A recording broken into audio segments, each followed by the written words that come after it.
So section 2.10, normed spaces of operators.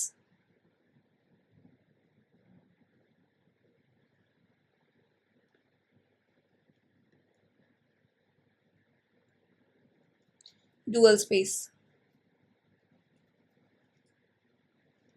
Dual space क्या होता है एक बार बता दो।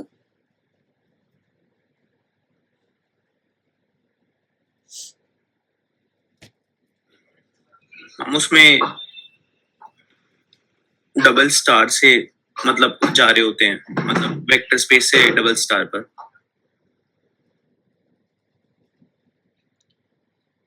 बिल्कुल गलत।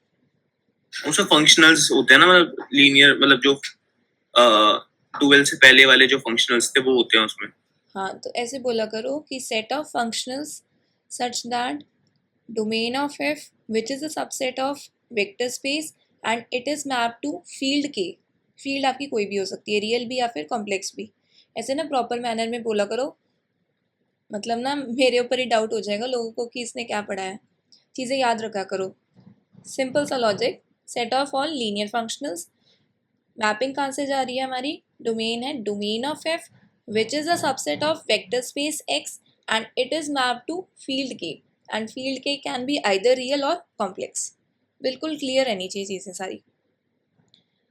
वो ऐसे होगा कि रिवाइज करते रहो बार बार। Let x and y be any norm spaces both real और कॉम्प्लेक्स। रियल भी हो सकता है या फिर कॉम्प्लेक्स भी हो सकता है। Then the set bxy consists of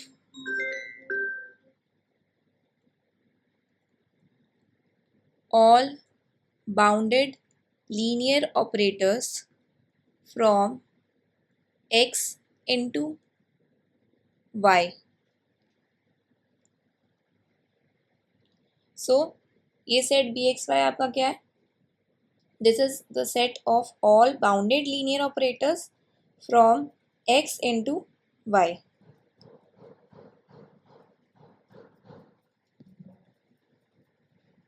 And this space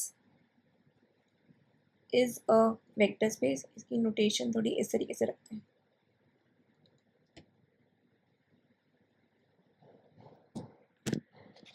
This is a vector space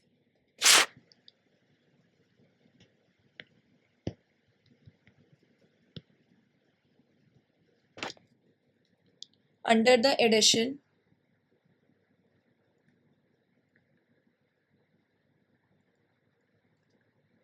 defined by, देखो कैसे कैसे होगा, एक एडिशन डिफाइन होगा और एक स्केलर प्रोडक्ट वाला हमारा डिफाइन होगा। सो एडिशन हम ऐसे डिफाइन कर रहे हैं कि t1 plus t2 x is equals to t1x plus t2x for all x belongs to x which is this norm space. और t1 t2 आपके किसको बिलोंग कर रहे हैं, they belongs to bxy। bxy में आपका है क्या, this consist of all the bounded linear operators from x into Y. Linear operator क्या होता है, लीनियर ऑपरेटर मतलब सेम वेक्टर फील्ड से सेम वेक्टर फील्ड में जा रहा है। वो तो लीनियर फंक्शनल है ना। लीनियर ऑपरेटर यहाँ पे मैंने लिखा है ना, from x into Y, into function है, मतलब y में ऐसा ज़रूर कोई एलिमेंट है जिसकी प्री इमेज हमें नहीं मिल रही। तो इस तरीके का ये बाउंडेड लीनियर ऑपरेटर है हमारे पास। वो लीनियर फंक्शनल आपने बोल दिया है जो फील्ड पे मैप हो रहा है। And the product alpha T of T belongs to B X Y, मतलब ये एक बाउंडेड लीनियर ऑपरेटर है। And a scalar alpha is defined by alpha tx this is equal to alpha into T X for all x belongs to X. यहाँ तक कोई doubt?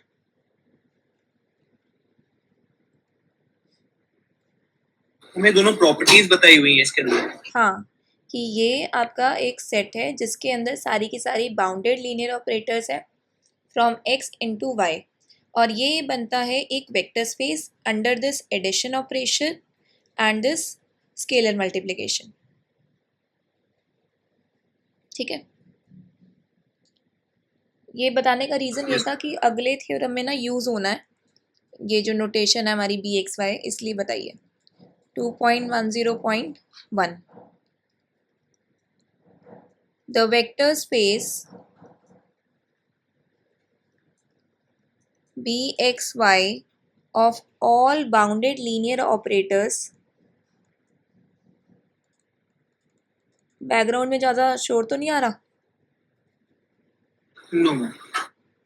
साथ वाले घर में कुछ हो रही है ठक ठक, इसलिए पूछा। From a norm space x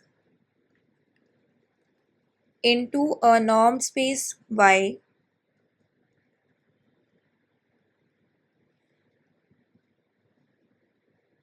is itself a norm space।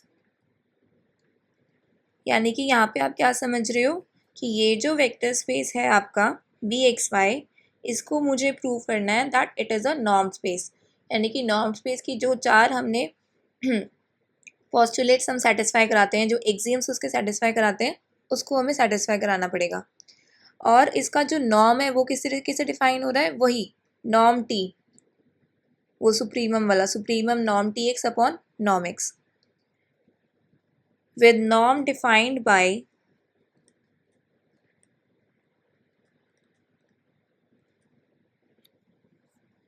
norm t is equals to supremum x belongs to x is non-zero, norm of tx divided by norm x, this is norm of t,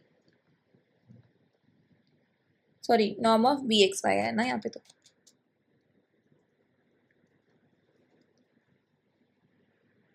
so this is equal to supremum x belongs to x अगर norm of x equal to 1 हो जाए, norm of tx।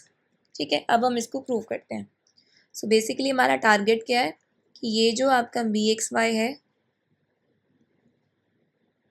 इसको prove करना है कि ये एक norm space है, यानी कि सारी की सारी जो हमारी नॉर्म स्पेस की प्रॉपर्टीज़ हैं उसको हम सेटिस्फाई कराएंगे। सो पहली प्रॉपर्टी है हमारी नॉन नेगेटिव वाली। So clearly norm T X is greater than equal to zero. अगर मैं इसको नॉर्म एक्स से डिवाइड कर दूँ तो भी ये आपका कैसा रहेगा, greater than equal to zero, because X कैसा लेते हैं हम, नॉन ज़ीरो। अब आप इसका ले लो supremum, supremum x belongs to x is non-zero, norm of tx divided by norm of x which is greater than equal to 0। हमें जो दोनों टाइप के नॉर्म है ये हमने ऑलरेडी डिफाइन खुद ही करे हैं, मतलब एक में तो हमने लिया नॉन जीरो, एक में हमने वन लिया है।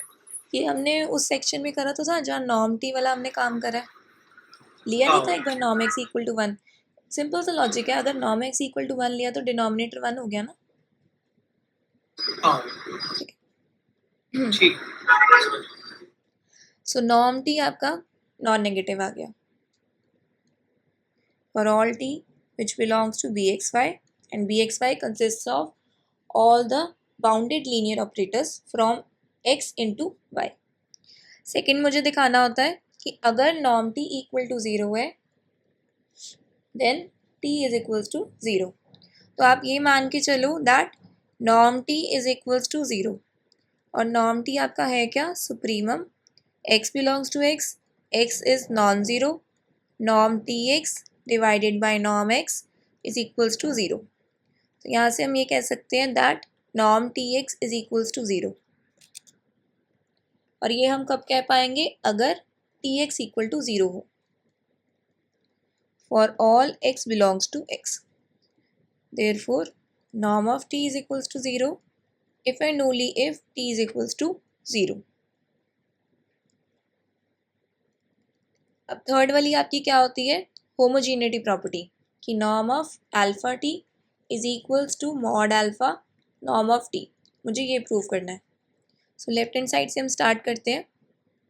This is supremum, x belongs to x is non zero, norm of alpha T x divided by norm x। ठीक है, अब यहाँ पे अगर मुझे अल्फ़ा बाहर निकालना है तो कैसे निकलेगा? By using homogeneity property of norm space. So mod alpha norm of T x divided by norm x, because by homogeneity property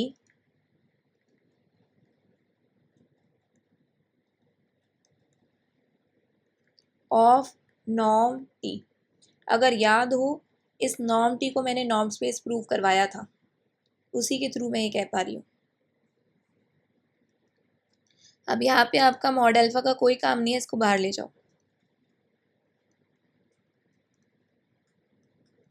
norm T x divided by norm x. ठीक है, अब ये आपका क्या बन रहा है? Norm T mod alpha norm of T. तो हमारी थर्ड कंडीशन भी प्रूव हो गई। अब हम करेंगे fourth condition which is triangle inequality property. For all alpha belongs to field K, t belongs to v x y. So इसके लिए हम क्या करते हैं? Let norm t one is equals to supremum x belongs to x is non zero, norm of t one x divided by norm of x and norm of t2 is equals to supremum x belongs to x is non-zero, norm of t2x divided by norm x। दिखाना क्या है हमें कि norm of t1 plus t2 is less than equal to norm t1 plus norm t2। So left hand side से हम start करते हैं।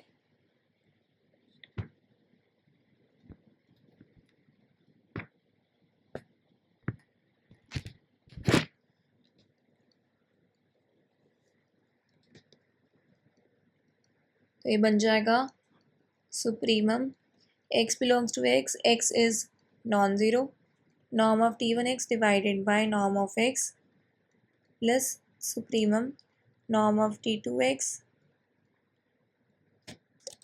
divided by norm x belongs to x is non-zero।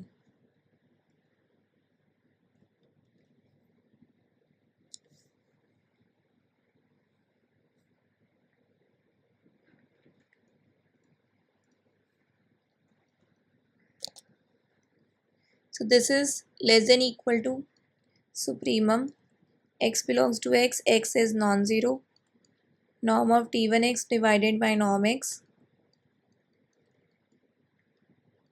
plus supremum norm of t2x divided by norm x belongs to x is non-zero। ये कैसे हुआ? by using triangle inequality property of norm।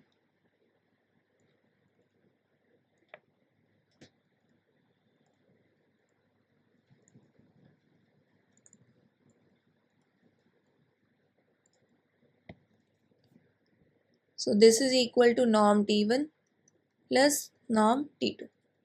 So हमारे पास आ गया that norm of t1 plus t2 is less than equal to norm t1 plus norm t2 for all t1 t2 belongs to bxy। So hence showed that bxy is a normed space।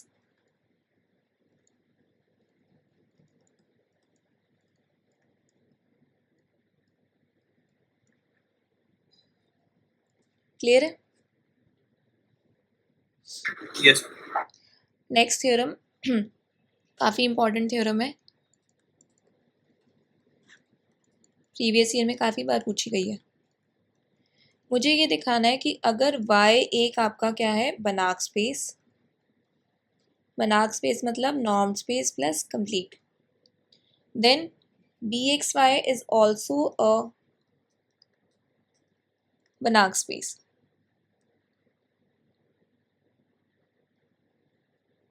ठीक है। अब B X Y को मैं norm space दिखा चुकी हूँ। अगर ये प्रूफ आपसे पूछा जाए तो बी एक्स वाई को आप नॉर्म स्पेस दिखा देना, पिछले वाला थ्योरम पूरा एज इट इज। ठीक है। सो क्लेम 1 आपका ये रहेगा that B X Y is a norm space. दूसरा क्लेम मेरा ये रहेगा कि ये कैसा है, कंप्लीट। कंप्लीट के लिए हमें ये दिखाना होता है कि हर एक कॉची सीक्वेंस आपकी कन्वर्जेंट रहेगी इस स्पेस के अंदर, गिवन स्पेस के अंदर।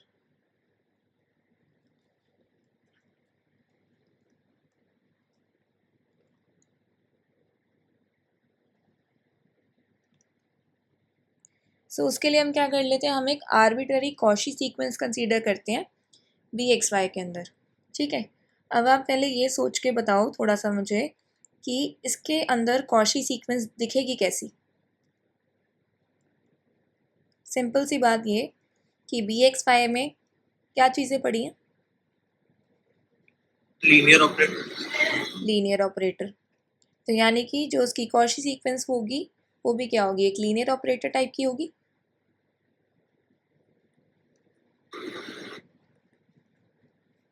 और हमारा क्लेम क्या रहेगा कि ये कॉची सीक्वेंस इस स्पेस के अंदर कन्वर्ज करनी चाहिए। That is norm of Tn minus T converges to 0 as n tends to infinity. Now since sequence Tn, this is a Cauchy sequence, therefore by the definition of Cauchy sequence,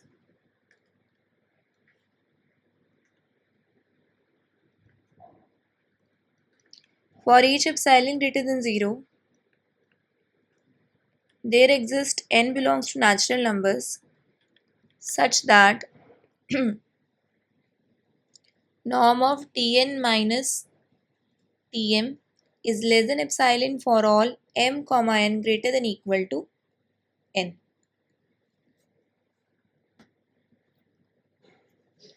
यहाँ पर ऐसे लिखना है, there exist a positive integer capital N.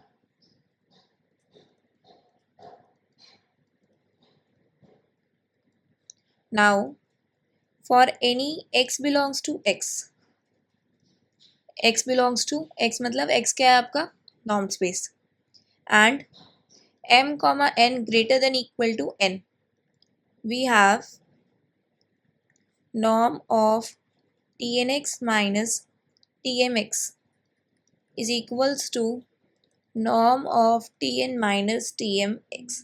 इस तरीके से हम लिख सकते हैं। इसका रीज़न सिंपल सा ये है, tn और tm आपके कैसे हैं, लीनियर है ना। नेक्स्ट चीज़, tn और tm आपकी जो सीक्वेंसेस हैं वो बिलोंग कर रही हैं बी एक्स वाई को, और बी एक्स वाई में आपके कैसे हैं, बाउंडेड लीनियर ऑपरेटर।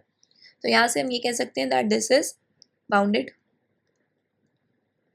सो इसको आप इस तरीके से लिख सकते हो, because tn and tm belongs to bxy and bxy consists of bounded linear operators.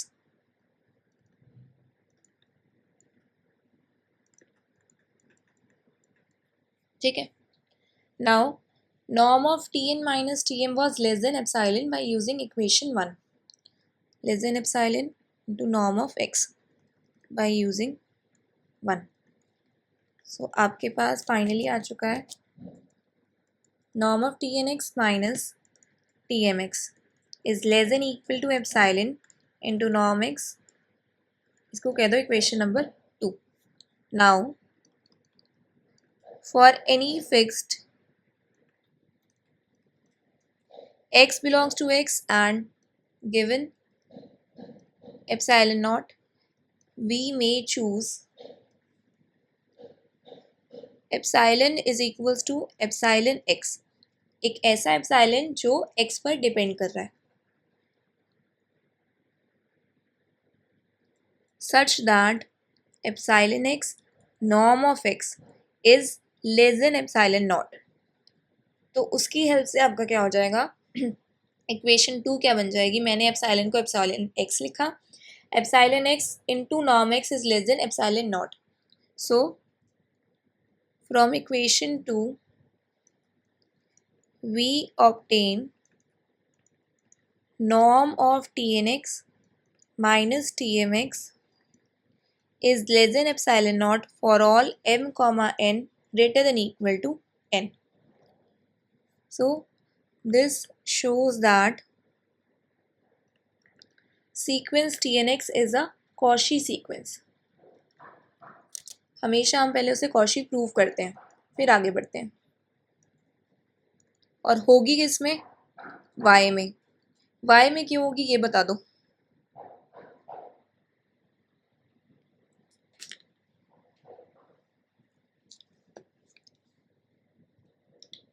वैसे होनी तो वेक्टर स्पेस x में चाहिए, लेकिन क्यों ऐसे ही कुछ भी. एक मिनट देखो, ये मैंने क्या बताया, इसकी डेफिनेशन बोलना. क्या बोला मैंने? Set of all bounded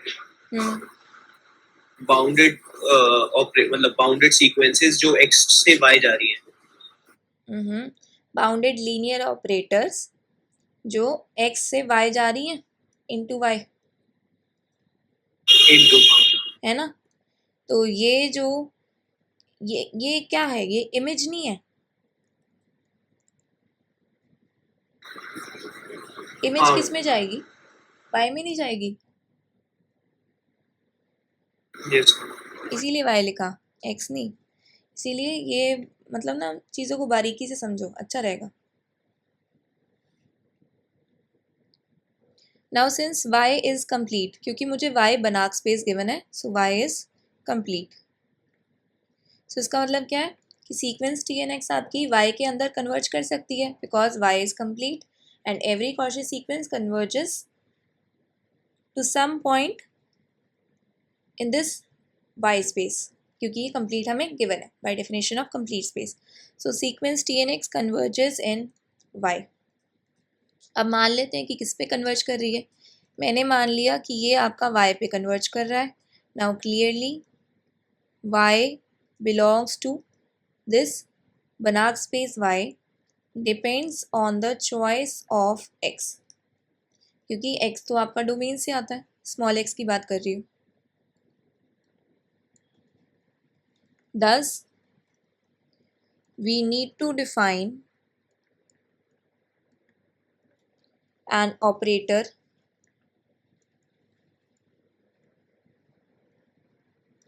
T mapping from x to y by y equal to tx. That is Tnx किस पे कन्वर्ज करेगा?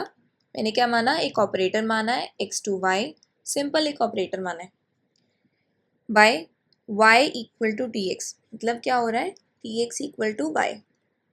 तो y की जगह अगर मैं tx लिखूँ तो ये बन जाएगा Tnx कन्वर्जेस टू tx. अब मेरा क्लेम ये रहेगा, क्योंकि मैंने सिर्फ इसे एक ऑपरेटर माना है, इसे लीनियर मुझे दिखाना पड़ेगा. लीनियर दिखाने का भी ये रीज़न है, लीनियर भी दिखाऊंगी और बाउंडेड भी. उसका रीज़न सुनो. जिस भी पॉइंट पर कन्वर्ज कर रहा है, मैं कहती होती हूँ कि ये आपका गिवन स्पेस को बिलोंग करना चाहिए.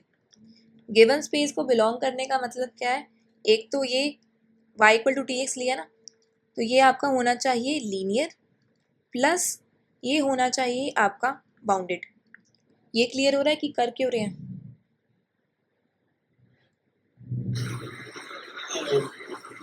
मतलब लीनियर तो होना ही चाहिए, और बाउंडेड इसलिए क्योंकि वो जो डोमेन है, वेक्टर स्पेस जो है वो बाउंडेड वाला है.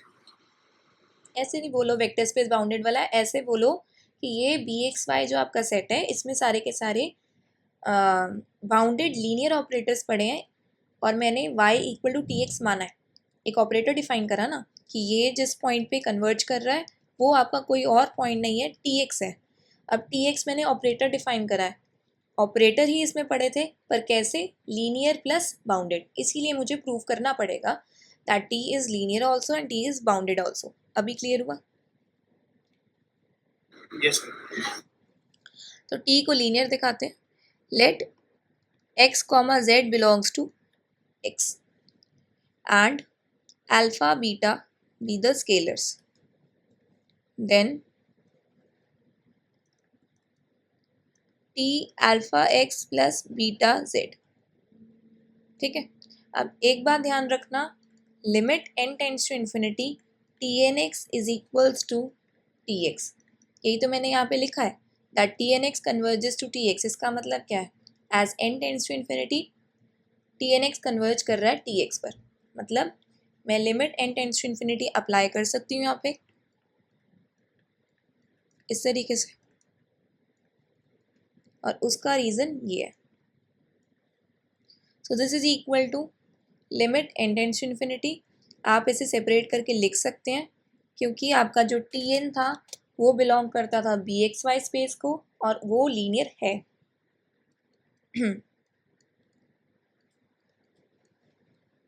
Because T N is a bounded linear operator.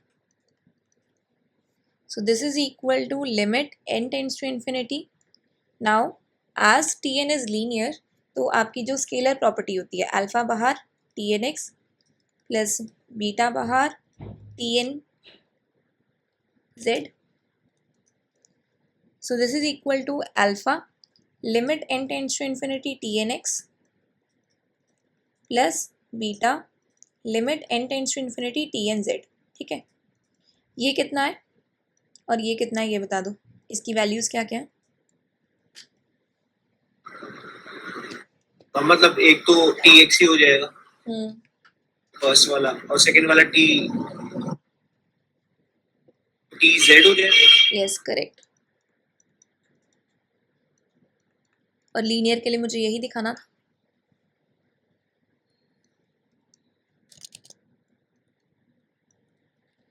Therefore T is linear. Now लेकिन इसमें आपने टी मतलब जो ऊपर जो एलिमेंट सिलेक्ट किया था T alpha plus B Z, ये कैसे सिलेक्ट किया एकदम से? मतलब जेड का या फिर बी का तो कोई नहीं उसके अंदर वैसे। रौनक डांट पड़ जाएगी अब, लीनियर मैंने आपको नहीं मैम वो तो पता है मेरे को कि इस फॉर्म में होता है वो, हाँ। लेकिन ये जेड ही क्यों सिलेक्ट किया, मतलब मैं ये पूछ रहा था। मतलब वो तो मैं समझ गया मैम कि वो इस फॉर्म में जनरली एक्स और वाई लेते हैं ना, पर यहाँ पे दिक्कत ये थी कि वाई ऑलरेडी मैं लेके चल रही हूँ तो कंफ्यूजन ना हो जाए, इसीलिए मैंने एक अलग वेरिएबल जेड ले लिया। आप चाहे डब्ल्यू ले लो, आपकी मर्जी है। समझ गया ठीक, वो मैच कर जाएगा तो फिर कंफ्यूजन हो जाएगी ना, इसलिए। ठीक है। Therefore T is linear. तो अगला क्लेम हमारा ये रहेगा, हमें प्रूव करना है that T is bounded. Now since TMX converges to TX, ठीक है, and equation 2 holds for every m greater than equal to n. इसका मतलब क्या है कि limit m tends to infinity TMX is equals to TX. Now letting m tends to infinity in equation number 2. Equation number 2 आपकी कौन सी वाली, देखो ये वाली। अगर इसमें मैं ये लेट करूँ कि m टेंड्स टू इन्फिनिटी, और मैंने अभी बताया कि TMX आपका TX पे कन्वर्ज कर रहा है as m tends to infinity, तो यहाँ पे आपका मैं लिख दूंगी TX। ठीक है, सो ये आपका बन जाएगा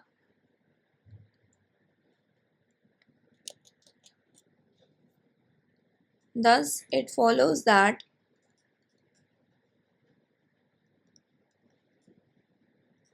norm of TNX minus TX is equals to norm of TNX minus,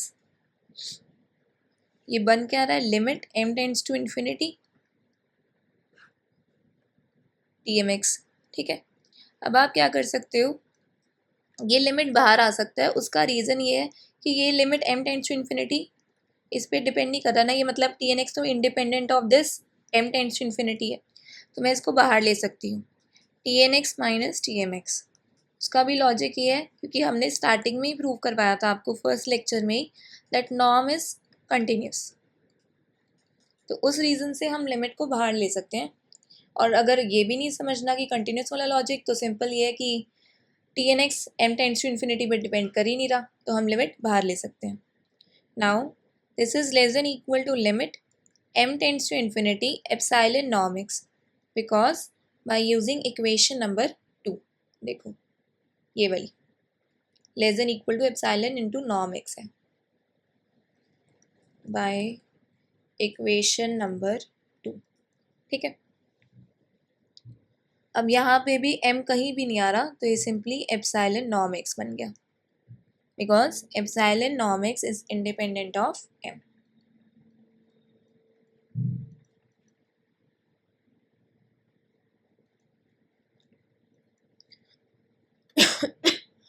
This implies norm of tnx minus tx is less than equal to epsilon norm of x for all n greater than equal to n. Now as tn is linear, तो आप लिख सकते हो tn minus tx less than equal to epsilon norm x for all n greater than equal to n. This is equation number 3. अब ये आपका show क्या कर रहा है? This shows that tn minus t with n greater than equal to n is a bounded linear operator. ठीक है, लेकिन मुझे दिखाना तो t को था ना, अब देखो उसको कैसे करेंगे। Since tn is bounded for every n, क्यों? क्योंकि tn आपका bxy को बिलोंग करता था और bxy में सारे के सारे बाउंडेड लीनियर ऑपरेटर्स हैं। सो आप इसको t equal to tn minus t इस तरीके से लिख सकते हो। ये एक मैनिपुलेशन है क्योंकि मुझे इसको दिखाना है। बताओ।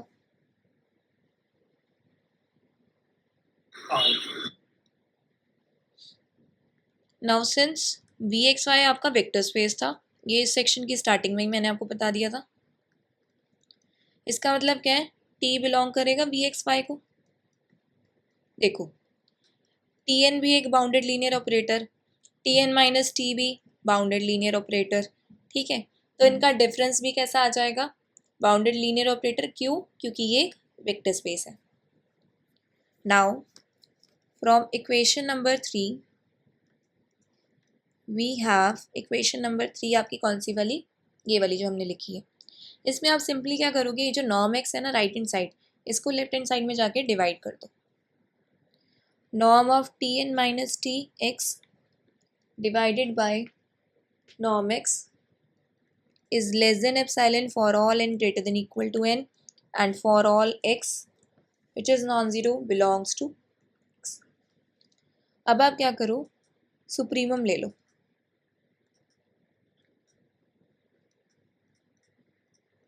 नाउ टेकिंग सुप्रीमम, एक बात याद रख लेना, यहाँ तक लीनियर प्लस बाउंडेड दिखाने वाला काम पूरा हो चुका है। अब मैं ये दिखा रही हूँ कि tn आपका t पर कन्वर्ज करता है, क्योंकि मुझे ये दिखाना होता है कि जिस भी जो भी आपकी सीक्वेंस है कॉची सीक्वेंस, वो जिस भी एलिमेंट पर कन्वर्ज कर रही है वो आपका स्पेस को बिलोंग करता है। ये मैंने दिखा दिया। अब मेरा टारगेट सिर्फ इतना रह गया है कि tn आपका t पे कन्वर्ज कर रहा है, ये दिखा दो।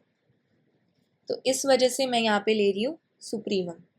तो सुप्रीमम लेंगे over all x belongs to x, supremum x belongs to x and x is non-zero.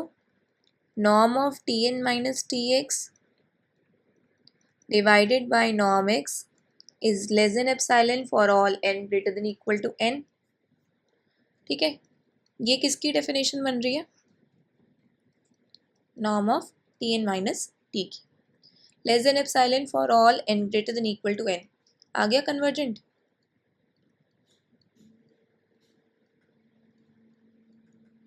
तो हमने क्या शो कर दिया? That bxy is a Banach space. बताओ कहीं पे कोई डाउट? No.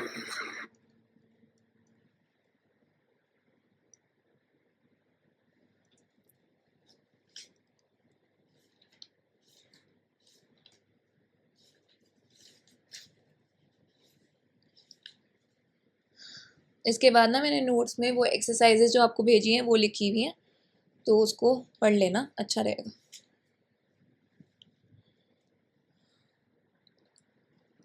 नेक्स्ट आगे अब हम देखते हैं डुअल स्पेस x डैश, ये क्या होता है? Let X be a normed space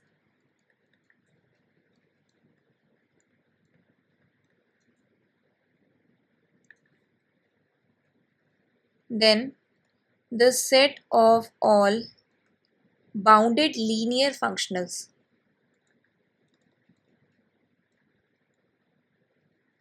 ध्यान दे लेना, ये बाउंडेड लीनियर ऑपरेटर नहीं है, ये बाउंडेड लीनियर फंक्शनल है, ठीक है। मतलब ये कैसे है, डोमेन एक्स है और कोडोमेन क्या है, field on x constitutes a normed space with norm defined by, अब देखो मैंने क्या बोला है, लीनियर फंक्शनल ना, तो जो आपकी मैं नॉर्म टी की डेफिनेशन बोलती हूँ पूरी की पूरी एज इट इज़, बस टी की जगह एफ लिखना है, क्योंकि लीनियर फंक्शनल के लिए बात कर रहे हैं। और लीनियर फंक्शनल की बात क्यों कर रहे हैं, क्योंकि हम डुअल स्पेस की बात कर रहे हैं। So supremum x belongs to x, x is non zero, mod of fx divided by norm x, this is equal to supremum x belongs to x, norm of x is equals to 1 mod of fx। इसको हम कहते हैं क्या है, this is called the dual space या फिर adjoint space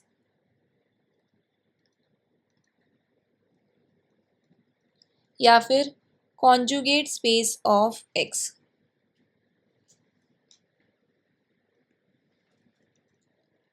And it is denoted by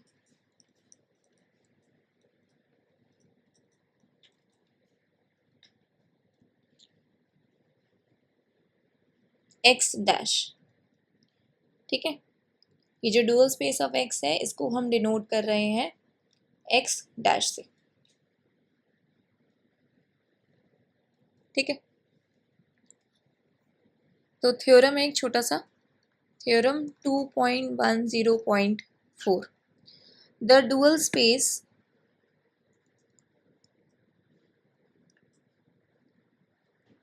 x dash of a norm space x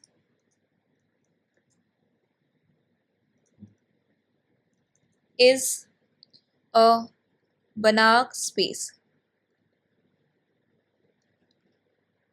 whether or not x is, वो ये कहना चाहता है कि जो डुअल स्पेस है आपका x डैश, किसका, नॉर्म स्पेस x का, वो है आपका Banach space. Banach space means norm space plus complete.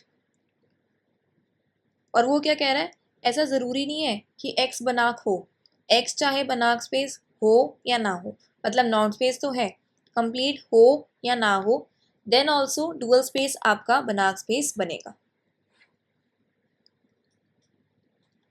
So we know that a linear functional on x maps x into reals या फिर complex. And we know that, मैंने क्या कहा था स्टार्टिंग में ही बताया हुआ है कि जो फील्ड है रियल या फिर कॉम्प्लेक्स, ये अपने आप में कंप्लीट स्पेस है। Both R and C are complete, thus we see that x dash is bxy with the complete space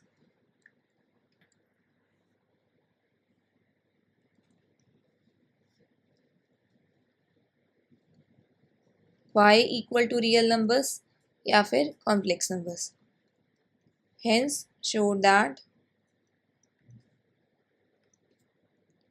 x dash is a Banach space। अब देखो क्यों हुआ है ये, हमें पता है कि लीनियर फंक्शनल है, कैसे हो रहा है, कोई भी लीनियर फंक्शनल है वो x टू r जा रहा है या फिर कॉम्प्लेक्स जा रहा है, और r और कॉम्प्लेक्स आपके कैसे हैं, कंप्लीट है, ठीक है। मुझे क्या दिखाना है कि dual space x dash is बनाक स्पेस, यानी कि नॉर्म्ड स्पेस प्लस कंप्लीट। देखो नॉर्म्ड स्पेस में तो कोई दिक्कत ही नहीं आने वाली। क्या इसको आप इजीली नॉर्म्ड स्पेस प्रूव कर सकते हो? हाँ। ठीक है, इसमें तो कोई इशू नहीं आएगा। तो नॉर्म स्पेस हो गया। अब दिखाना है कंप्लीट। कंप्लीट के लिए जो पिछले वाला थ्योरम मैंने आपको बताया है कि अगर y कंप्लीट है, एक मिनट दिखाती हूँ। इफ y इज मतलब नॉर्म स्पेस तो हमेशा ही होता है, बनाक स्पेस है तो bxy बनाक स्पेस बनता है। ठीक है, y बनाक स्पेस है मतलब कोडोमेन की बात की जा रही थी वहां पर जब bxy था। यहाँ पे कोडोमेन कौन है आपकी? रियल्स या फिर कॉम्प्लेक्स नंबर्स। ठीक है, ये अपने आप में कंप्लीट है। नॉर्म स्पेस तो ऑब्वियसली होते ही हैं, कंप्लीट है। बताओ, रियल और कॉम्प्लेक्स कंप्लीट होते हैं ना, तो उससे क्या हो हाँ। जाएगा, ये बनाक स्पेस बनेंगे। और हमारा रिजल्ट ऊपर मैंने आपको बताया that if y is a Banach space then bxy is a Banach space. सो हमने यहाँ पे लॉजिक क्या लगाया कि as y is a Banach space then this implies that bxy is a Banach space. इसका मतलब क्या है कि इस डुअल स्पेस को अब मैं क्या कह रही हूँ दैट दिस इज bxy।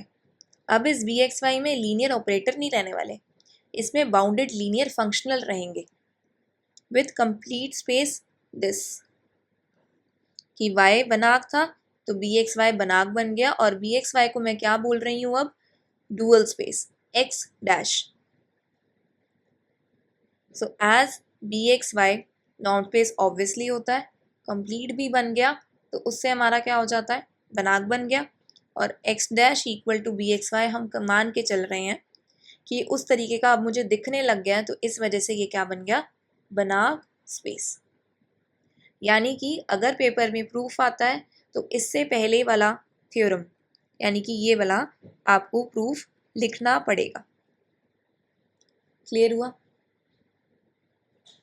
क्योंकि मुझे क्या हाँ। दिखाना है that this is a Banach space. इसको बनाक दिखाने के लिए नॉर्म स्पेस प्लस कंप्लीट दिखाना होगा। नॉर्म स्पेस आप इजीली दिखा सकते हैं क्योंकि मैंने आपको ये डेफिनेशन बता रखी है। आ गया गिरा। और इसको नॉर्म स्पेस प्रूव करना काफ़ी इजी है, बहुत बार कर चुके हैं। दूसरी चीज़ रह जाएगी कंप्लीट दिखाने वाली, वो आप इस रिजल्ट के थ्रू दिखा सकते हो। तो हमारा क्या बन जाएगा, बनाक स्पेस। इसीलिए दोबारा से इसका प्रूफ लिखा नहीं हमने, सीधा हमने बता दिया कि भी इससे हुआ है ये। क्लियर है? हाँ। नेक्स्ट एग्जाम्पल बड़ा ही इंपॉर्टेंट एग्जाम्पल है। हमने ये दिखाना है कि हमारे पास स्पेस है आर एन का। आर एन मतलब एन टपल्स पड़े होंगे आर के अंदर।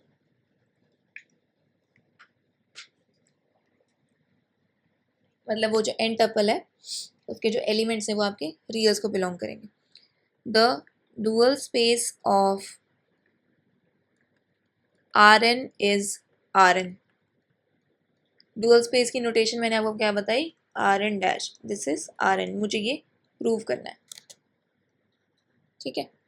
That is the dual space of R N is isomorphic. मतलब जो dual space of R N is R N की मतलब ये भी होता है that R N is isomorphic with R N. ये बात और ध्यान में रख लें आप।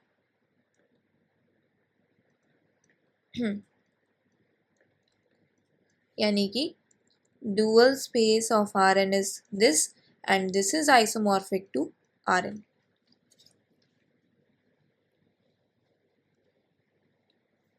So अब आपके पास Rn है, ठीक है, तो इसका बेसिस मानेंगे। मतलब Rn की डायमेंशन कितनी है, n है, तो इसके बेसिस एलिमेंट्स में भी आपके क्या होंगे, n elements. This be the standard basis for Rn, then every x is equals to xi1, xi2, so on till xi(n) belongs to Rn has a unique representation given by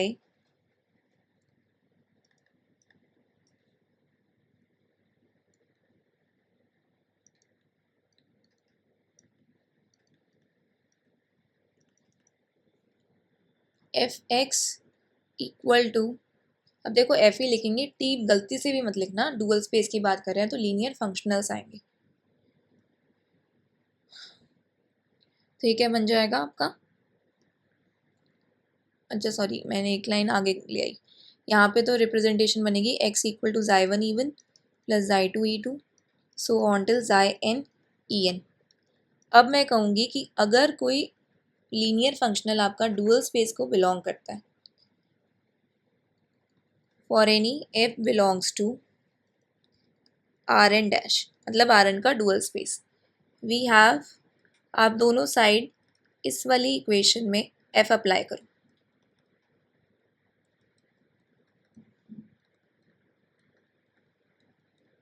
now as f is linear तो क्या हो जाएगा, scalar बाहर f even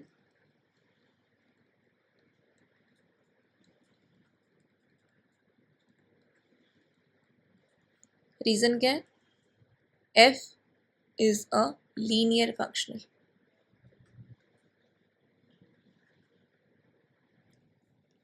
ठीक है, अब हम क्या कर रहे हैं कि ना ये जितने भी fe1 fe2 so on till fen है ना, मैं इसको एक नाम दे रही हूँ बीटा आई। तो आप लिख सकते हो summation i equal to 1 to n xi I beta i, where beta i is equals to f e i। ठीक है, now on taking modulus on both sides,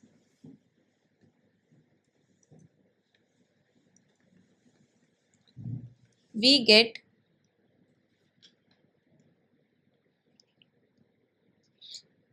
एक ना थोड़ा मोटा मोटा आइडिया दे देती हूँ, कर क्या रही हूँ कभी कंफ्यूज हो जाओ। आइसोमॉर्फिक के लिए क्या क्या दिखाना है मुझे, होमोमॉर्फिज्म, होमोमॉर्फिज्म मतलब ऑपरेशन प्रिजर्विंग, यहाँ पे ऑपरेशन प्रिजर्विंग का मतलब ये रहेगा कि लीनियर दिखाना है। ठीक है, नेक्स्ट मुझे दिखाना होता है दैट इट इज बाइजेक्टिव, मतलब 1 1 और ऑन 2। ठीक है, तो उसी मैनर में मैं चल रही हूँ। So taking modulus on both the sides, आपको क्या मिल जाएगा, mod of f x is equals to mod summation i equal to 1 to n xi I beta i. ठीक है, अब आप यहाँ पे ट्राइंगल इनइक्वालिटी प्रॉपर्टी लगा सकते हो, this is less than equal to summation i equal to 1 to n xi I mod of xi I beta i. अगर कन्फ्यूजन होती है तो खोल के दिखा देती हूँ, देखो ये आपका था xi1 beta 1 xi2 beta 2 so on till xi n beta n, लगाओ इसमें triangle inequality property, less than equal to mod of xi1 beta 1 plus mod of xi2 beta 2 so on till mod of xi n beta n। इसी तरीके से होती है triangle inequality property. यहाँ तक कोई डाउट?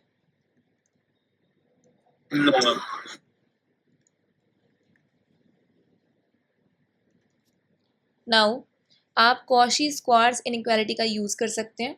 कॉशी स्क्वायर्स इनइक्वालिटी देखो मैंने क्या बताई हुई है कि summation i equal to 1 to n mod of x i y i less than equal to summation i equal to 1 to n mod of x i के स्क्वायर की power 1/2। मैंने कभी ना कभी बताई है ना,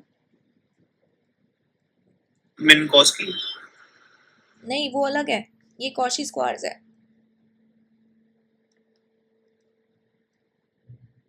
शायद अभी तक पहली बार यूज हो रही है फंक्शनल में। हाँ चलो कोई नहीं, ध्यान रख लेना, ये वाली है, डेफिनेशन मैंने लिख दी, इसका यूज करूंगी। तो ये क्या बन जाएगा, less than equal to summation i equal to 1 to n mod of xi का स्क्वायर होल की power 1/2 summation i equal to 1 to n mod of beta i की स्क्वायर होल की पावर 1/2, ठीक है। So this is equal to norm of x summation I equal to 1 to n mod of beta i का square whole की power 1/2। ये norm of x लिखा है मैंने इसको, क्यों? क्योंकि x क्या था आपके पास, ये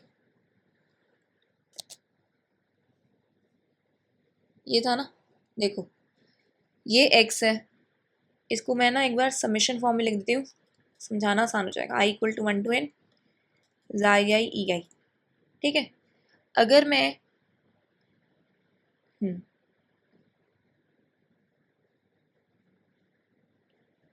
नॉर्म ऑफ x, इसका मतलब क्या है, ई आई आपके 1 बन रहे होंगे। नॉर्म ऑफ x की डेफिनेशन क्या चलेगी यहाँ पे,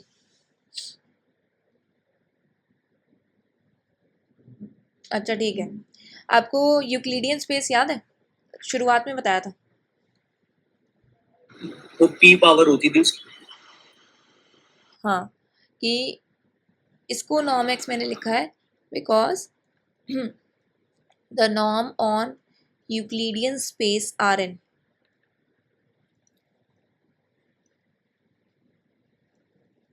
is defined by norm of x is equals to summation I equal to 1 to n mod of xi I का स्क्वायर होल की पावर 1/2। p पावर नहीं थी, जो पहला लेक्चर बताया था, नॉर्म x2 नहीं कहते थे। हाँ मतलब x की जगह पे p था और वो 2 मतलब p और 1/p ये हो जाएगा, बस आप p की जगह पे 2 रख रहे हो। हाँ वो नॉर्म p था, यहाँ पे बस हाँ p इक्वल टू 2 है, सही कह रहे हो, ठीक है।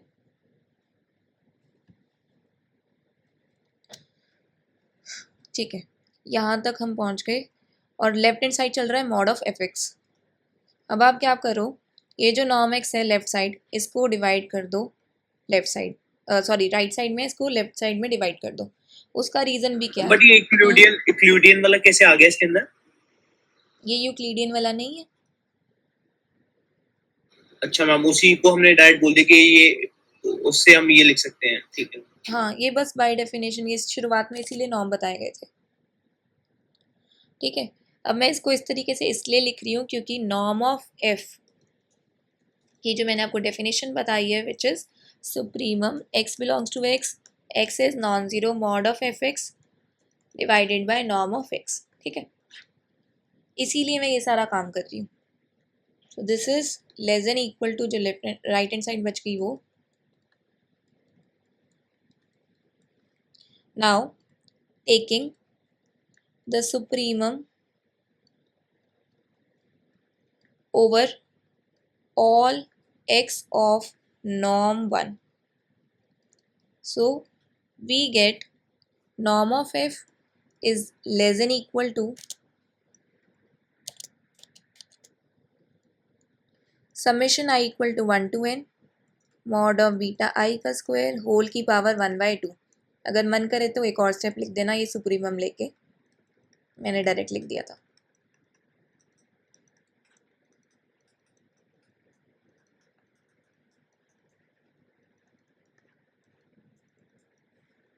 नाउ इसको कह दो equation number 1। Define the mapping T mapping from R N dash, मतलब डुअल स्पेस से आर एन, ठीक है, which is defined by TF equal to FE1 FE2 so on till FEN। देखो हो क्या रहा है, आर एन डैश आपका है क्या, dual space of R n. So इसका मतलब क्या है, मैं डोमेन से कोई भी लीनियर फंक्शनल पिक कर सकती हूँ, ठीक है।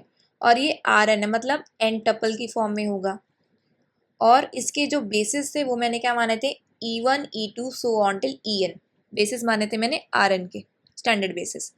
तो ये इस तरीके से FE1 FE2 so until FEN होगा।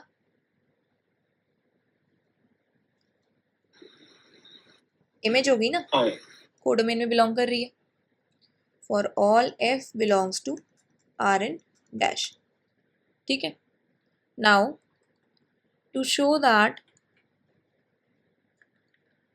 T is an isomorphism, isomorphism दिखाने के लिए मुझे क्या दिखाना होगा? We need to show that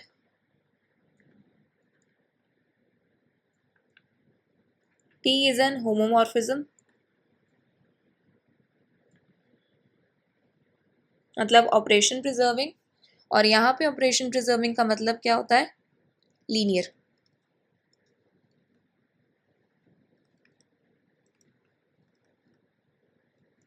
T is 1 1, T is on 2, and norm of Tx is equals to norm of x for all x belongs to x। तो ये सारी चीजें मुझे दिखानी है एक एक करके।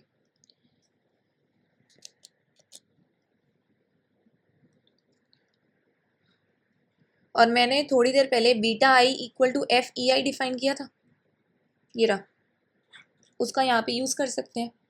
यहाँ पे हम लिख सकते हैं that this is equal to beta 1 beta 2 so on till beta n, where beta i is equals to FEI। ठीक है, अब करते हैं अपना फर्स्ट क्लेम शुरू, जो कि हमारा है, हमें प्रूव करना है that T is linear. So T को लीनियर दिखाने के लिए हम क्या करते हैं, दो लीनियर फंक्शनल्स में ले लेती हूँ Rn डैश से, मतलब dual space of Rn which is our domain. So T F1 plus F2 by definition क्या बन जाएगा, F1 plus F2 E1, F1 plus F2 E2, so on till Fn plus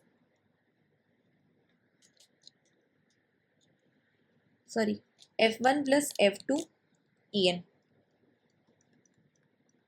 now as F1 and F2 are linear functionals, तो हम इसको लिख सकते हैं F1 E1 plus F2 E1, F1 E2 plus F2 E2, so on till F1 En plus F2 En, because F1 and F2 are linear functionals.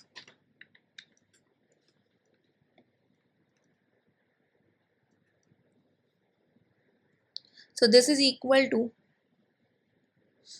F1 E1 plus F1 E2, मतलब comma करके लिखेंगे, दो tuples में divide हो जाएगा ये, एक ये वाला F1 वाले बनेंगे, दूसरा आपका बन जाएगा F2 वाला।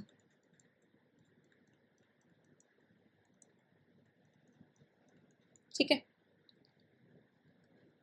ये बन जाएगा TF1 bye definition of T, ये बन जाएगा आपका TF2 because by definition of T। एक तो ये दिखा दिया, अब मुझे दूसरा दिखाना पड़ेगा scalar multiplication property.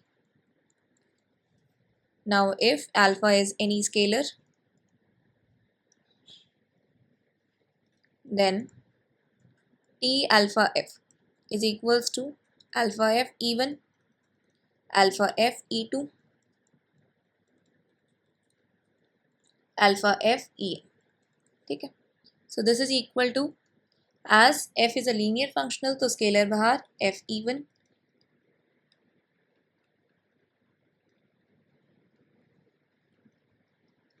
because F is a linear functional।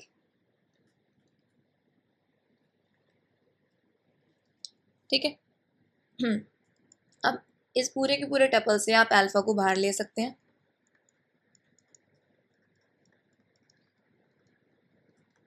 By definition of T, this is TF,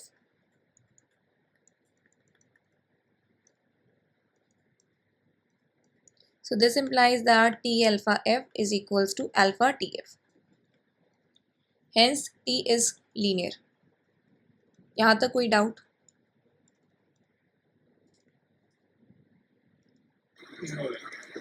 अब नेक्स्ट मैं शो करूंगी दैट टी इज 1 1।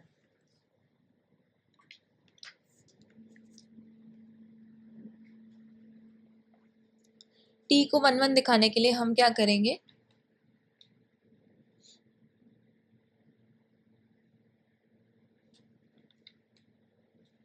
लेट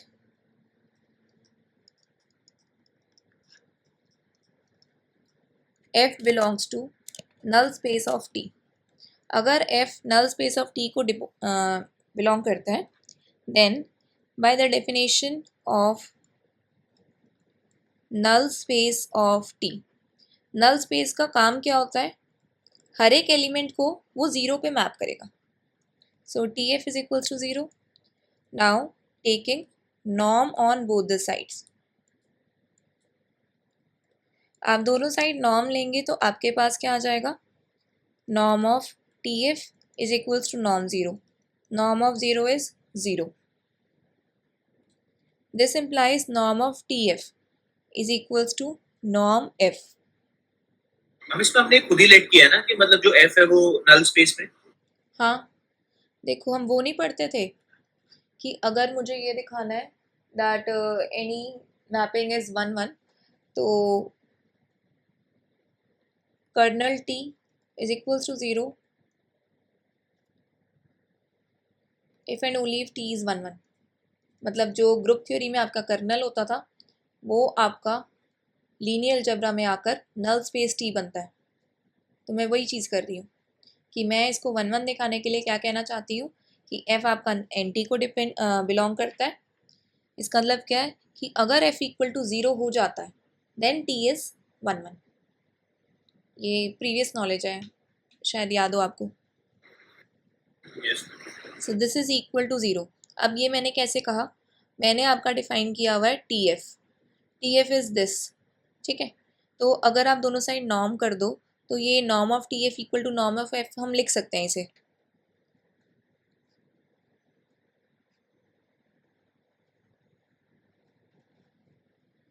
अब norm of f equal to zero आए, so by definition of norm क्या कह सकते हो, second property of norm क्या कहती है, norm of x is zero if and only if x is zero. So यहाँ से हमने कहा that f is zero because by the property, by the second property of norm.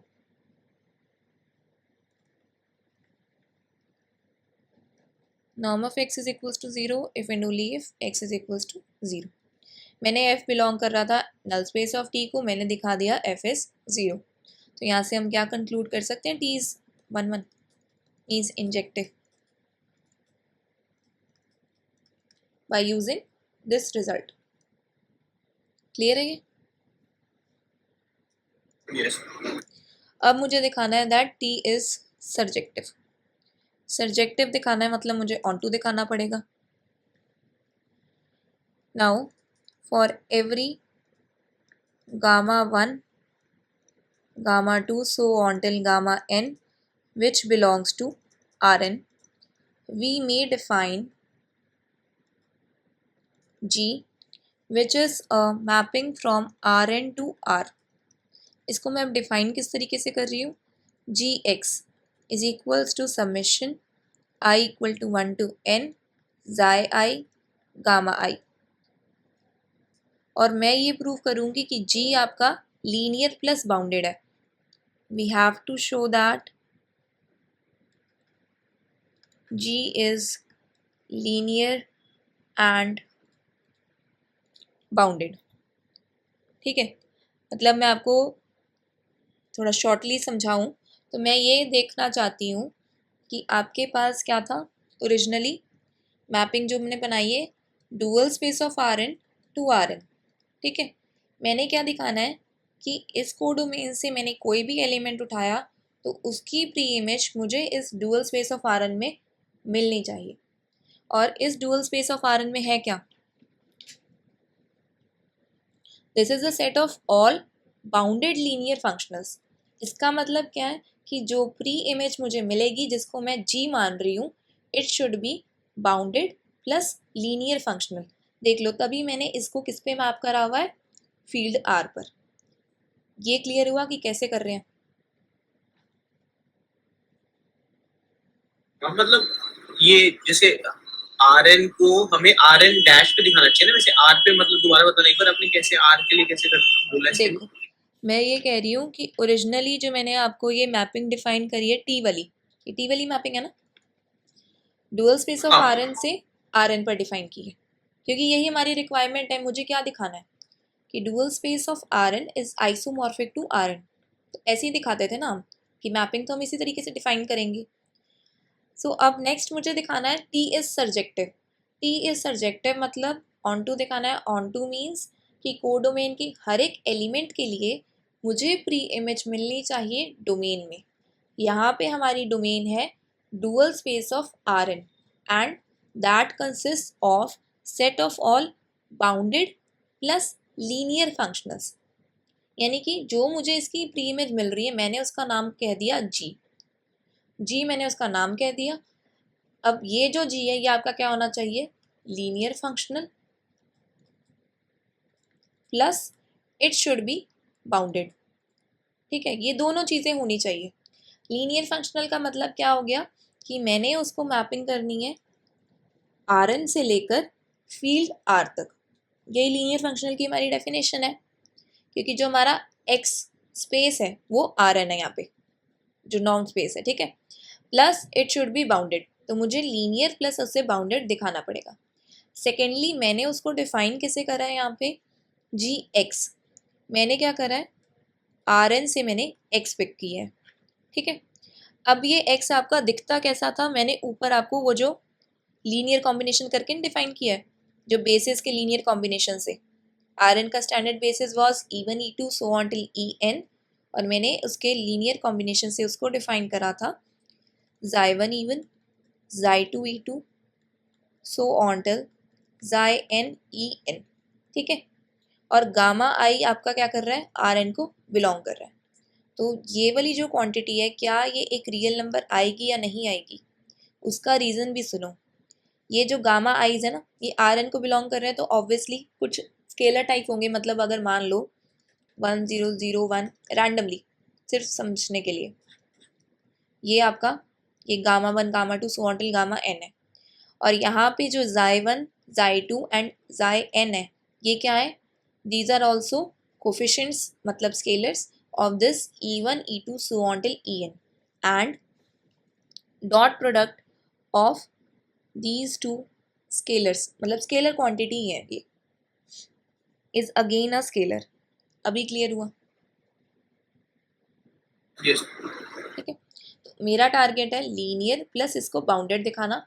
तो मैं दिखा दूंगी भाई ये सब्जेक्टिव है कि जो मुझे प्री इमेज मिल रही है वो dual space of R n को बिलोंग कर रही है and it is a linear functional plus it is bounded.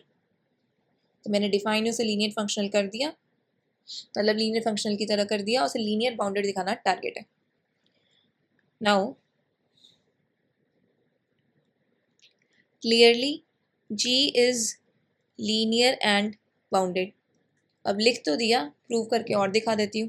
तो इसके लिए मैं क्या करूँगी, लेट, अब जी में दिखाना है। ठीक है, मतलब जी को लीनियर दिखाना है, तो इसका जो डोमेन है वो है आर एन। मतलब इसमें एलिमेंट्स पड़े हैं एन टपल टाइप के, यानी कि मुझे 2 एन टपल पिक करने पड़ेंगे लीनियर दिखाने के लिए। तो एक ले लिया जाई आई,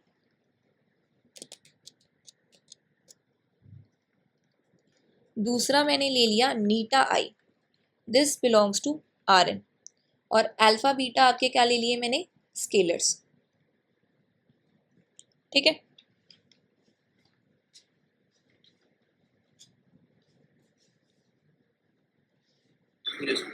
then g alpha x plus beta y, this is equal to summation i equal to 1 to n, बस सिंपली जी की डेफिनेशन। तो उसके अकॉर्डिंगली आपका बन जाएगा alpha xi i plus beta eta i gamma i, because by definition of g. ठीक है, so this is equal to summation I equal to 1 to n. It can be written as alpha xi i gamma i plus beta eta i gamma i. ठीक है, इस तरीके से मैं इसे लिख सकती हूँ।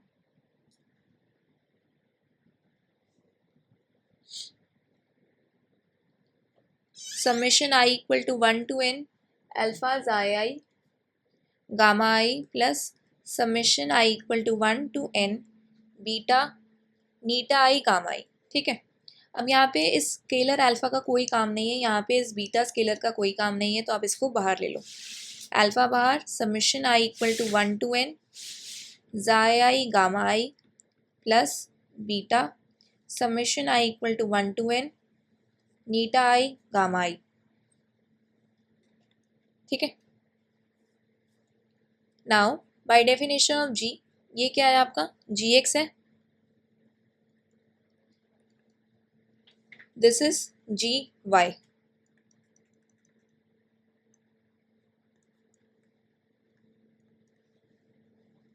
So g alpha x plus beta y is equals to alpha gx plus beta gy। Linear दिखा दिया हमने, कोई डाउट? नेक्स्ट मेरा क्लेम ये है कि मेरे को g को बाउंडेड प्रूव करना है। Now mod of gx is equals to mod of summation i equal to 1 to n xi i gamma आई। यही g की डेफिनेशन है। Now this is less than equal to summation i equal to 1 to n mod of xi I gamma I because by using the triangle inequality property। ठीक है,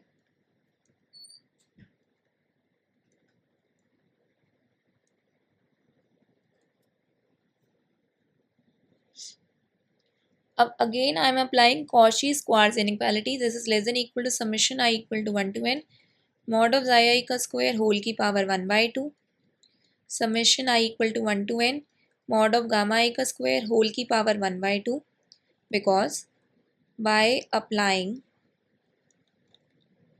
Cauchy squares inequality।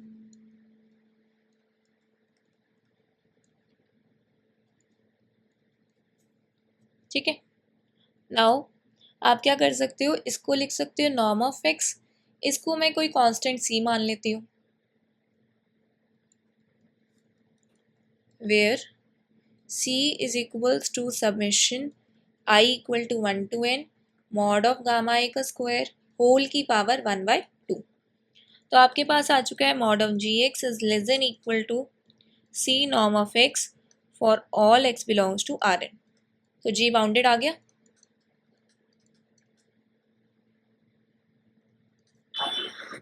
Consequently, as g is a bounded linear functional, तो g आपका belong कर गया dual space of R n को। ठीक है, hence the map t is surjective. यहाँ तक क्लियर हुआ?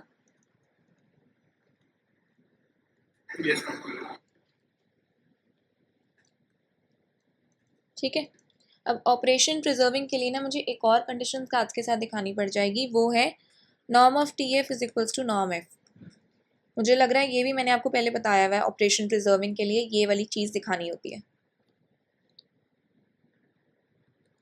मतलब ये डायरेक्ट होता है इसके अंदर? हाँ, मतलब ऑपरेशन प्रिजर्व दिखाने के लिए, मतलब ऑपरेशन प्रिजर्व नहीं, नॉर्म प्रिजर्विंग कह लो ज़्यादा अच्छा है। नॉर्म प्रिजर्व कैसे रहता है ये वाली चीज़ मैंने आपको बताई हुई है, कहीं ना कहीं एक लेकिन जब हम डेफिनेशन आई। अल्फा एक्स और बीटा वाई करते हैं तब तो वो प्रिजर्व हो ही जाता है, इसकी जरूरत क्यों पड़ रही है यहाँ पर? नहीं, वो मैंने थोड़ा सा मिक्स करके बता दिया था। वहाँ पे मुझे टी को लीनियर ही दिखाना था। लीनियर दिखाने की भी वजह ये थी कि हमने वहाँ पे कहाँ गया, आर एन डैश इसको बिलोंग कर रहा है ना, एक मिनट, कि ये जो टी आपकी मैपिंग मैंने डिफाइन करी है इसको लीनियर मुझे दिखाना ही पड़ेगा। लीनियर नहीं दिखाऊंगी तो प्रॉब्लम हो जाएगी, क्योंकि टारगेट ये था कि dual space of R N is R n. मतलब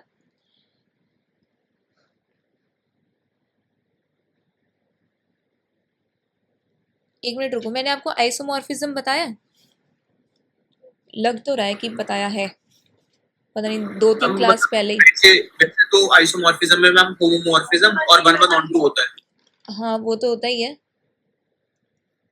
हाँ देखो, मैंने आपको बताया था सेक्शन 2.8 लीनियर फंक्शनल्स में मैंने आपको कहा था कि एक्स और वाई आपके पास दो स्पेस थे, उनको मुझे isomorphism for norm spaces are vector space isomorphism which also preserves norms। दिखाऊं एक बार, मैंने दिखाया है आपको सेक्शन 2.8, बस कुछ लेक्चर पहले ही था, आई थिंक इसके पहले रहा था।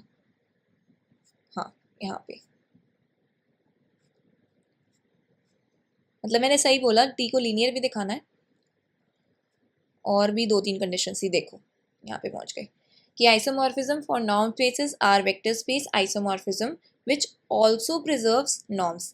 तो कंडीशंस क्या क्या, 1-1-on-2 लीनियर, और ये वाली है नॉर्म प्रिजर्व करने वाली condition, operation norm preserving.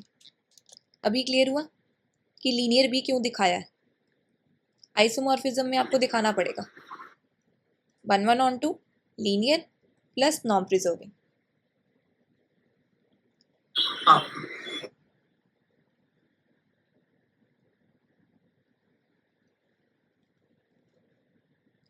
Now it remains to show that norm is preserved, that is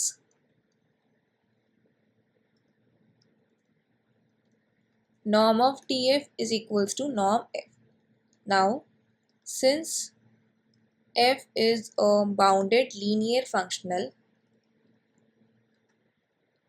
अब ये bounded linear functional है, therefore we have norm of F is greater than equal to mod of fx divided by norm x। Obviously ये क्या है, supremum mod of fx upon norm of x, तो obviously ये इससे बड़ा नहीं होगा।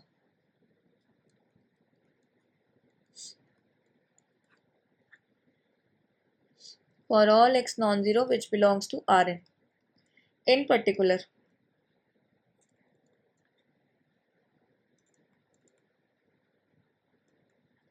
for x equal to beta 1 beta 2 so on till beta n। ये समझ पा रहे मैंने क्यों लिखा, क्योंकि मैंने वहाँ पे एज्यूम करा था that beta i is equals to f e i.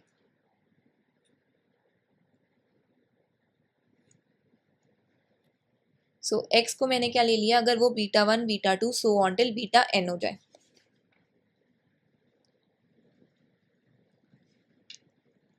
So norm of f is greater than equal to summation i equal to 1 to n, क्योंकि मॉड ऑफ एफ एक्स, देखो मैं आपको ऊपर जाके दिखाती हूँ, बिल्कुल शुरुआत में हमने करा था कि mod of f x is, कहाँ गया, ये रहा ना, इसमें अगर मॉड ऑफ एफ एक्स कर दूँ, norm of f is greater than equal to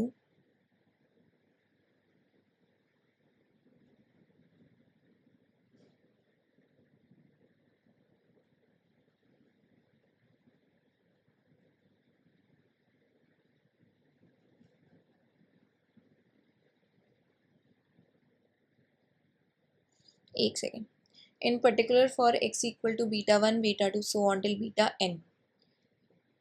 ठीक है, इससे मत करो रिलेट, कंफ्यूज हो जाओगे। सिंपली यहाँ पे अगर मैंने कहा है कि ये टपल है x, कि इन पर्टिकुलर अगर इसके लिए मैं बात कर रही हूँ, तो आप यहाँ पे अगर सिंपली पुट करो तो ये क्या बन जाएगा, summation i equal to 1 to n beta i का square divided by summation i equal to 1 to n beta i का स्क्वायर होल की पावर 1/2। ये नॉर्म एक्स की वैल्यू थी, ये तो याद होगी, जो यूक्लिडियन नॉर्म की हम बात कर रहे थे, ठीक है, यूक्लिडियन स्पेस वाला। अब एक ये वाला है, इसको भी रिलेट कर सकते हो। एफ एक्स जो मैंने आपको बना के दिखाया था ना, वो आपका था summation i equal to 1 to n xi i beta i, ठीक है। तब हम क्या ले रहे थे कि x is equals to xi1 xi2 so on till xi n। तब मैंने ये लिया था शुरुआत में जो n टपल लिया है, ठीक है। पर अभी मैं ये कह रही हूँ कि इन पर्टिकुलर अगर मैं β1 β2 सो ऑन टिल βn ले लूँ, उसका भी एक रीज़न है। जो डिनोमिनेटर बन रहा है ना, वो समिशन i equal to 1 to n beta i का स्क्वायर होल की पावर 1/2 है। तो अगर मैंने ये β1 β2 βn ले लिए तो यहाँ पे भी रिप्लेस नहीं हो जाएंगे बीटा आई से? बताओ ये क्लियर हुआ?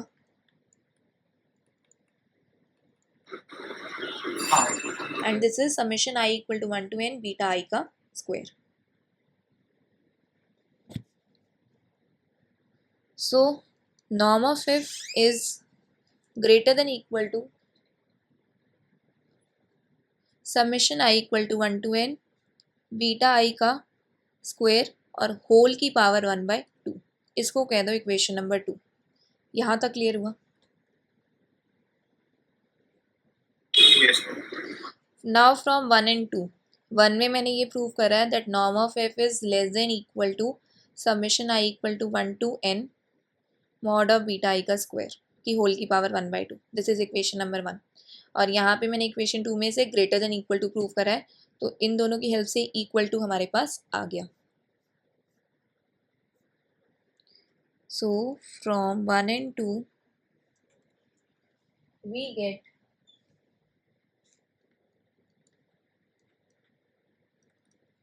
norm of f is equal to summation I equal to 1 to n beta i का स्क्वायर होल की पावर 1/2, ठीक है। Now it should be noticed that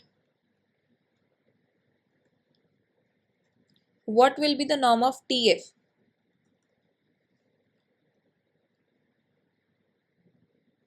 देखो मैंने T क्या डिफाइन करा था यहाँ पे, ये वाला कहाँ गया? TF is this β1 β2 so on till βn, ठीक है। अब इसका अगर नॉर्म लोगे तो क्या ये नॉर्म ऑफ एफ के बराबर नहीं आएगा? Sorry, norm of T F लोगे तो नॉर्म की डेफिनेशन ही यही होती है कि ये ना सम ऑफ बीटा आई का स्क्वायर होल की पावर 1/2 से कर देता है। ये नॉर्म की एक डेफिनेशन है।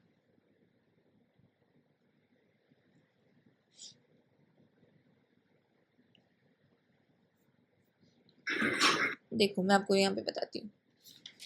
हमने ये माना था कि टी एफ निकल के आ रहा है β1 β2 सो ऑन टिल βn, ठीक है। हमारी ना नॉर्म जो है उसकी एक डेफिनेशन है, थोड़ी सी ये इनर प्रोडक्ट स्पेस से भी रिलेटेड है कि नॉर्म ऑफ एक्स अगर मुझे देखना है then it is x comma x का inner product and under root, ठीक है। अगर इससे मैं आपको कनेक्ट करके समझाऊं then norm of T f क्या हो जाएगा? अंडर रूट और यहाँ पे हाँ टी एफ, ठीक है। तो उसके अकॉर्डिंगली ये सम ऑफ बीटा आई का स्क्वायर बनेगा।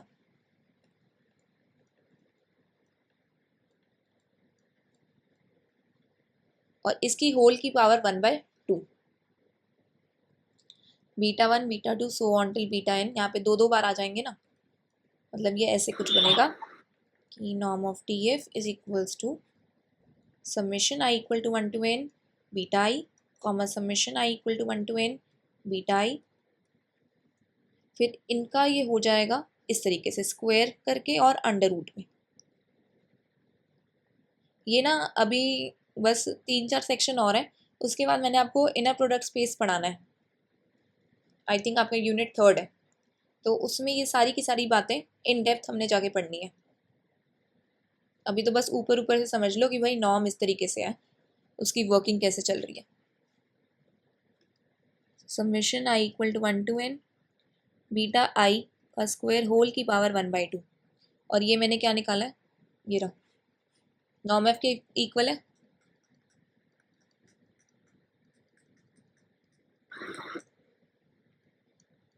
तो ऑपरेशन प्रिजर्विंग मतलब नॉर्म प्रिजर्विंग वाली कंडीशन आ गई। This is true for every bounded linear functional,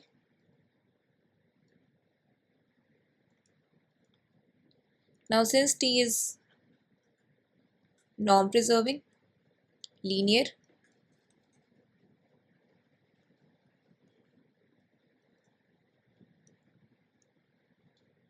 and bijective operator,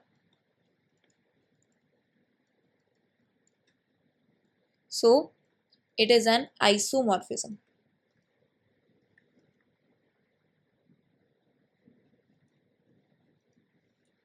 Hence dual space of Rn and Rn, these are isomorphic spaces, या फिर ऐसे भी कह सकते हैं आइसोमेट्रिकली आइसोमॉर्फिक स्पेसेस, क्योंकि ना जो आइसोमेट्री है उसकी डेफिनेशन यही है नॉर्म प्रिजर्विंग वाली, norm of TF is equals to norm F, hence showed.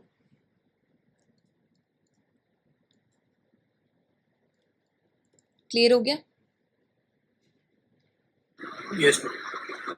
ठीक है, अब ना बस दो सेक्शन मतलब सॉरी 2 एग्जाम्पल बचे हैं इस सेक्शन में, उसको बस हाफ एन आवर का काम और रह गया, वो फिर हम नेक्स्ट क्लास में कर लेते हैं। आज ही रख लेंगे नेक्स्ट क्लास, इवनिंग में, इवनिंग के बाद रख लेंगे, ठीक है?